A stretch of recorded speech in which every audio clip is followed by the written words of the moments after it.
I'm going to be showing how I get my fully stretched round puffy fluffy afro, and just showing the steps that lead up to that.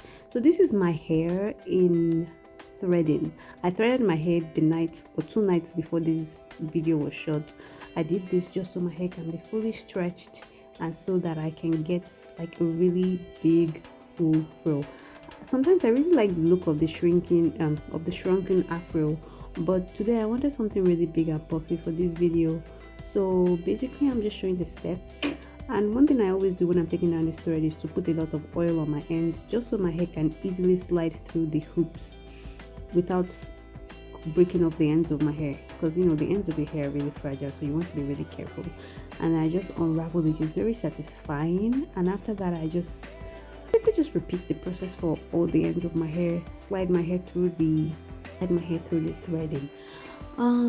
It has been a very hot, this weather is really hot, and actually as I'm taking down this threading, I'm just contemplating if I actually want the smoke because having an afro it's good for cold weathers in my opinion, but when it's really hot you do not want your afro just out, because let me tell you, you're going to be burning. The way the heat is going to attack you, you'll be so surprised. This oil, I've been using this oil for I think a few weeks now. Since the time I made this video, I made this oil from moringa, and I've been using it on my scalp and on my hair, and I actually like how my hair has been feeling and looking using this oil. So I have a video on how I made it. It's moringa oil and it's really good, and it's a herbal ayurvedic treatment for hair. So you can see me just rubbing it into my scalp, massaging it into my hair, you know. So now I'm just separating my hair. Today is really hot, that as I'm taking down the threading I can just feel my hair shrinking back up due to the humidity. It's so hot and humid today in Lagos, Nigeria, that I'm just wondering, if you look in my eyes you can see the regrets. I'm just wondering why I'm doing this in the first place, but you know, the tutorial must go on. I mean, I'm sweating as I'm making this video. So yeah, back to the video. Basically, when I take down a section, I just comb it from the tips and work my way upwards. I use a big comb. So my trick or my tip to doing an afro, the round one, is to basically kind of mentally or maybe physically divide my hair into 5 sections. There is the section A, section B, section C, section D, and section E. I'm going to show you as we work. So this is section B, mind you. The first section I just did was the A. So I'm doing the same process, just separating, combing from the tips of my hair and going upwards. And my scalp is sweating. I just feel the need to tell you that it is extremely hot today. So tip is to probably not wear this hairstyle in a very humid weather. So now I'm mixing up section A and B, and I'm just combing this downwards, kind of just like downwards, so that I can cover the back of my head. That's what it's looking like. And this is my section C. So my section C is basically just the center of my head, and I'm just going to section this off while I work on the other sections. So I'm grabbing a hold of section, I don't know, B, A.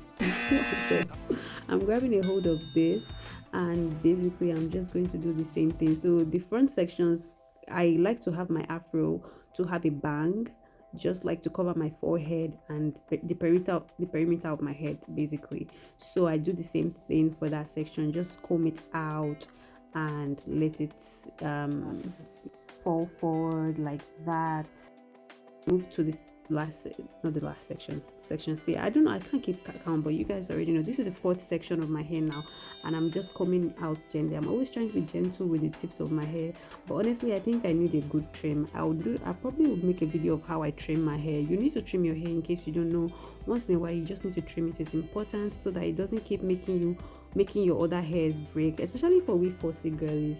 Our hair tends to just mat a lot, and if you're not careful you can start developing a lot of split end. There are also products that can help you minimize hair breakage or split end. I recommend keeping your hair in a stretched state to minimize the knotting up and matting up of hair. So now we're in the last section. So basically the reason why I separate my hair into 5 sections is I want my forehead, like I said, to be covered, but that center section is basically I don't comb it in any direction. If you notice, when I'm combing my front section, I comb it to kind of fall forward, but this middle section I just comb it upwards, and it falls every which way or any which way. It just falls and covers up the center of my head, so that it doesn't look, so that my afro looks good from the side as well.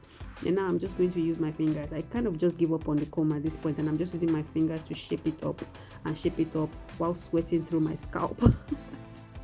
It's just really hot, so I'm just kind of shaping up my hair, and the shrinkage is doing its work. The shrinkage is shrinking up as I'm doing this, so just making it really round. So I like it to just look like super round, so even when I turn to the side it looks round still. So my hair feels really soft though, really like woolly and cloudy and just like fluffy, really soft to the touch. And I'm just patting it down so that it has that crescent shape. It looks like a half moon from the side. So I once saw this video of this girl with the largest hair on Guinness World Record. Her hair was in this perfectly round afro, and ever since then I've just been obsessed with like getting my afro to look like that, like just really round whenever I do them. And whenever I can't get it to look round, I just very annoyed. That's why I like to keep my hair stretched when I do it, because it's when I can like achieve that flawless round look. Anyways, and let me tell you, I got really tired of the fro because of the heat, and I just had to quickly put it up in a bun after getting this shot. Just enjoy this clip of me rocking the afro for like a few minutes. All right, let's move on to the bun. I'm putting my hair up now, and anyways, yeah, like I was saying earlier, I would recommend you, if you always struggle with like the ends of your hair just matting up and breaking off and things like that, I actually just recommend you getting your hair giving your hair a good trim. There's so many videos on YouTube you can watch on how to do that, but I think I'll make one in the future. So I think one of my guilty pleasures is using rubber bands, these rubber bands in my hair, because I'm always super careful though when I'm taking it down, because many people don't like it because of how it snatches your hair off when you're taking it. But I just try my best. So it's in a nice bun. I'm trying to give it this cute shape, and I don't think it's working out quite well, so I think I'll just leave it to look round and glorious. So yeah, this is what my hair looks like after putting it up in a bun. I have an errand. Which look do you like the best? I have an errand to run, so I'm just going to put my hair up in a bun. But tell me which one you like the best, the fro or the bun. I like both, but the fro is just unbeatable. It's just unbeatable.